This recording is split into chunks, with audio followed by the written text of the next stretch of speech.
परम तत्वाय नारायणाय गुरुभ्यो नमः। आप सभी को जय गुरुदेव, जय माता बगलामुखी। हमारे कई दर्शकों की मांग रही है हमेशा से कि हमें संक्षिप्त पूजा विधि आप प्रदान करें, जिसके माध्यम से हम कम समय में अपने देवी देवताओं की दैनिक पूजा कर सकें। तो इस विधि को लेकर ही आज हम अपने इस वीडियो में प्रस्तुत हैं। जैसा कि आप सभी जानते हैं कि हमारा धर्म इतना लचीला है और उसमें इतनी व्यवस्थाएं हमारे पूर्वजों ने की हैं कि हम किसी भी माध्यम से देवताओं को कुछ भी अर्पित कर सकते हैं और उनको प्रसन्न कर सकते हैं। जो भी हमारे पास है, यथा व्यवस्था हमारे पास उपलब्ध है, उस व्यवस्था से ही हम देवताओं को प्रसन्न कर सकते हैं उनको अर्पित करके, क्योंकि देवता भाव के भूखे होते हैं, ऐसा शास्त्रों का कथन भी है और ऐसा प्रमाणिक भी है। तो ऐसी अवस्था में आप ऐसी क्या चीज़ें करें, ऐसी क्या क्रियाएं करें संक्षिप्त में, जिससे कि आपकी दैनिक पूजा संपन्न भी हो जाए और आपको संतोष भी हो जाए और आपको उस पूजा का लाभ भी प्राप्त हो जाए। आइए इस पर हम चर्चा करते हैं। नित्य पूजन के लिए सबसे संक्षिप्त पद्धति है पंचोपचार पूजन पद्धति। पंचोपचार पूजन पद्धति क्या है? पंच उपचार अर्थात 5 विधियों से देवताओं का पूजन करना, उनका यजन करना। इसमें सबसे पहली चीज़ है आपकी गंध, पुष्प, धूप, दीप और नैवेद्य। ये 5 उपचार अथवा 5 ऐसे वस्तुएं हैं जिनको अर्पण करके आप देवताओं की दैनिक पूजा कर सकते हैं। तो दैनिक पूजा का क्रम क्या होगा ये आप जान लेते हैं। आप नित्य नहा धोकर अपने पूजा स्थल पर बैठ जाएं। आसन का अत्यंत ही महत्वपूर्ण स्थान है हर एक व्यक्ति की दैनिक साधना में, इसलिए हर एक व्यक्ति के पास अपना आसन अवश्य होना ही चाहिए। प्रयास आपको करना चाहिए कि आपके पास ऊन का आसन हो। अब आप अपने ऊन के आसन पर विराजमान हो जाएंगे। इसके पश्चात आप 5 उपचारों से देवताओं की पूजा करेंगे। इसमें सर्वप्रथम उपचार है गंध का। गंध अर्थात आप देवताओं को अष्टगंध, चंदन, रोली, जो भी उन देवताओं को प्रिय है वो अर्पित करेंगे, सबसे पहला क्रम। दूसरा क्रम है पुष्प का। आपके पास पुष्प है तो पुष्प अर्पित करेंगे। यदि आपके पास पुष्प उपलब्ध नहीं है तो ऐसी अवस्था में आप उनको अक्षत चढ़ाएंगे, ये मनाते हुए कि हे भगवान, मैं मानसिक रूप से पुष्प की कल्पना करते हुए ये अक्षत आपको पुष्प के रूप में अर्पित कर रहा हूँ। अक्षत की व्यवस्था आप पहले से कर लेंगे। आप कुछ चावलों को हल्दी से रंग के रख लेंगे एक छोटे से दिए अथवा पात्र में, जिनका आप नित्य प्रयोग कर सकते हैं। अब तीसरी चीज़ है धूप, अर्थात आपको उन्हें सुगंधित धूप दिखानी है। अगरबत्ती अथवा धूप जो भी आपसे बन पड़े वो आप करें। इसके पश्चात चौथी चीज़ है दीप की। तो जैसा कि पूर्व के वीडियोज़ में बताया जा चुका है, दीपक आप 3 प्रकार के जला सकते हैं, या तो सरसों के तेल का दीपक अथवा घी का दीपक अथवा तिल के तेल का दीपक। यदि आप शांति कर्मों के लिए, अपने सुख और कल्याण के लिए दीपक प्रज्वलित करना चाहते हैं, अर्पित करना चाहते हैं, तो आपको घी का दीपक जलाना चाहिए। यदि आपको आपके घर में कलह है और आपके घर में शांति का अभाव है, तो ऐसी अवस्था में आपको तिल के तेल का दीपक जलाना चाहिए, जिससे आपके घर में शांति और सौहार्द वापस आ जाता है उस तिल के तेल के प्रभाव से। यदि आपको शत्रुओं से बाधा है, घर में पीड़ा है, रोग है, अथवा आपको किसी प्रकार से भय लगता है, अज्ञात भय है आपको घर में, या छाया जैसा कुछ आपको प्रतीत होता है, तो ऐसी अवस्था में आपको सरसों के तेल का दीपक देवता को अर्पित करना चाहिए, जलाना चाहिए। इसके पश्चात 5वीं चीज़ है नैवेद्य। अब आपको नैवेद्य का भोग लगाना चाहिए। नैवेद्य में आपसे जो बन सकता है, मिश्री, काजू, किशमिश अथवा जो भी आपके पास उपलब्ध है, ऐसी वस्तु जिसमें कोई लहसुन प्याज न बना हो, जो आपके रसोई में अच्छे से पका हुआ हो, साफ सुथरे तरीके से, आप उसका भोग लगा सकते हैं। किंतु आपको प्रयास करना चाहिए कि आप नैवेद्य में कुछ मीठी वस्तु का भोग लगाएं, इसलिए आपको मिश्री अवश्य ही रखनी चाहिए या फिर किशमिश के दाने रख लेने चाहिए, जिनका आप नित्य भोग लगा सकें। तो मित्रों, ये हो गई पंचोपचार विधि। अब अगला प्रश्न ये आता है कि यदि आप किसी ऐसी अवस्था में हैं जहां पर आपको ये 5 चीजें भी उपलब्ध नहीं हैं, या तो आप अत्यंत ही गरीब हैं कि आप इन 5 चीजों की व्यवस्था नहीं कर सकते, या तो कोई ऐसी स्थिति पड़ गई जबकि आपके पास ये 5 चीजें व्यवस्थित नहीं हो पा रही हैं, या फिर आप कहीं यात्रा में हैं, या फिर आप किसी मंदिर में गए और आपको पूजन सामग्री नहीं उपलब्ध है, तो ऐसी अवस्था में आप क्या करें? तो ऐसी अवस्था के लिए हमारे मनीषियों ने मानसिक पूजन की विधि प्रतिपादित की थी। वो मानसिक पूजन की विधि आपको अवश्य ही जाननी चाहिए, जिसके माध्यम से आप किसी भी देवता को मानसिक रूप से ये पंचोपचार वस्तुएं अर्पित कर सकते हैं और वो देवताओं को निश्चित रूप से प्राप्त हो जाती हैं। ऐसा हमारे शास्त्रों का कथन है।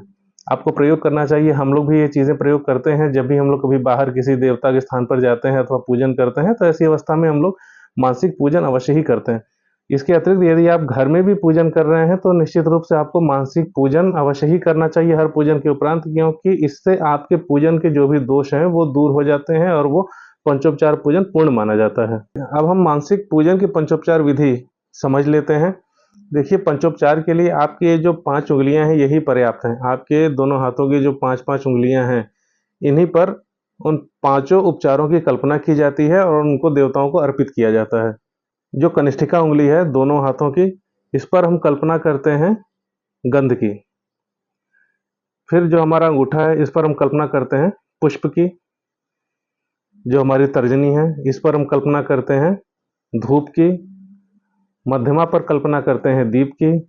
और जो हमारी अनामिका है, इस पर हम कल्पना करते हैं नैवेद्य की। और इसके बाद जो हमारे करतल कर हैं, अर्थात ये हथेली और हथेली का पृष्ठभाग, इन पर हम कल्पना करते हैं बाकी समस्त उपचारों की, अर्थात हमने जिन भी वस्तुओं से पूजा की है या फिर जो भी हम मनाना चाहते हैं उनको हम अपने दोनों करों को स्पर्श करके भगवान को अर्पित करते हैं।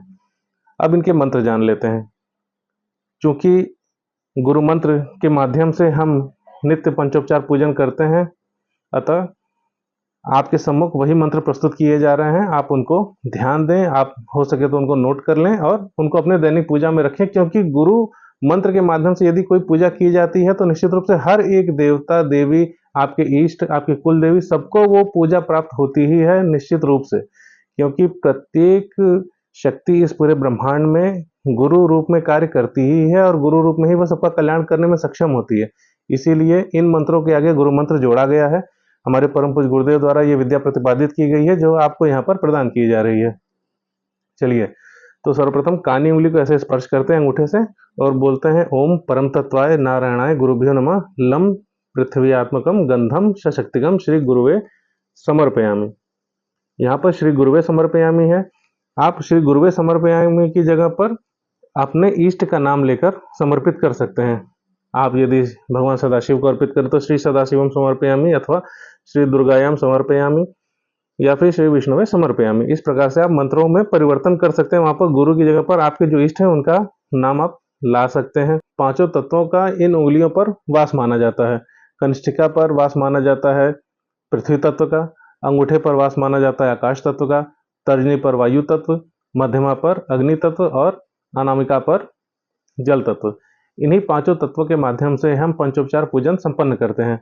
आइए मंत्रों के माध्यम से किस प्रकार पंचोपचार पूजन संपन्न किया जाता है वो देख लेते हैं। सर्वप्रथम कनिष्ठिका को अंगूठे से स्पर्श करते हैं और मनाते हैं ओम परम तत्वाय नारायणाय गुरुभ्यो नमः ऐं कनिष्ठिकाभ्याम नमः लम पृथ्व्यात्मकम गंधम सशक्तिकम श्री गुरुवे समर्पयामि नमः। इसके बाद अंगूठे को स्पर्श करते हैं और मंत्र बोलते हैं ओम परम तत्वाय नारायणाय गुरुभ्यो नमः ऐं अंगुष्ठाभ्याम नमः हंग आकाशात्मकम पुष्पम सशक्तिकम श्री गुरुवे समर्पयामि नमः। इसके बाद तर्जनी को स्पर्श करते हैं और मनाते हैं ओम परम तत्वाय नारायणाय गुरुभ्यो नमः ऐं तर्जनीभ्याम नमः यंग वाग्वात्मकम धूपम सशक्तिकम श्री गुरुवे समर्पयामि नमः। इसके बाद मध्यमा पर दीप की परिकल्पना करते हैं। मंत्र बोलते हैं ओम परम तत्वाय नारायणाय गुरुभ्यो नमः ऐं मध्यमाभ्याम नमः रंग हृदयात्मकम दीपम सशक्तिकम श्री गुरुवे समर्पयामि नमः। इसके बाद अनामिका को स्पर्श करते हैं और नैवेद्य की परिकल्पना करते हैं। मंत्र होगा ओम परम तत्वाय नारायणाय गुरुभ्यो नमः ऐं अनामिकाभ्याम नमः वम अमृतात्मकम नैवेद्यम सशक्तिकम श्री गुरुवे समर्पयामि नमः।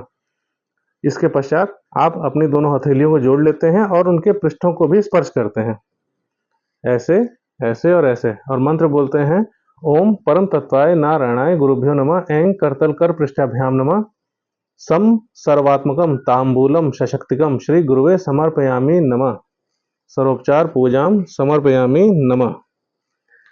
ऐसा करके जब आप अपने इष्ट अथवा गुरु को मानसिक पूजन जब भी अर्पित करते हैं किसी भी समय, तो निश्चित रूप से यह मानसिक पूजन उन पंच तत्वों के माध्यम से आपके गुरु अथवा इष्ट को अवश्य ही प्राप्त हो जाता है और उस पूजन का फल आपको पूर्ण रूप से, शुद्ध रूप से अवश्य ही प्राप्त हो जाता है, क्योंकि मानसिक पूजन है, अर्थात इसमें आपके मानस से, आपके मन के द्वारा पूजन किया जा रहा है। ऐसी अवस्था में मन का आपके देवता से कनेक्शन हो जाता है सीधा, और जब ऐसा कनेक्शन हो जाता है तो बीच में किसी प्रकार के क्षरण की संभावना नहीं रह जाती है, किसी प्रकार की त्रुटि की संभावना नहीं रह जाती है, यदि आपको ये मंत्र नहीं आते, जो मंत्र यहाँ पर आपको बताए जा रहे हैं, तो आप ऐसे भी मना सकते हैं कि हे भगवान, मैं आपको गंध अर्पित कर रहा हूँ, अपनी कनिष्ठिका को स्पर्श करके, अंगूठे को स्पर्श करके मनाएं।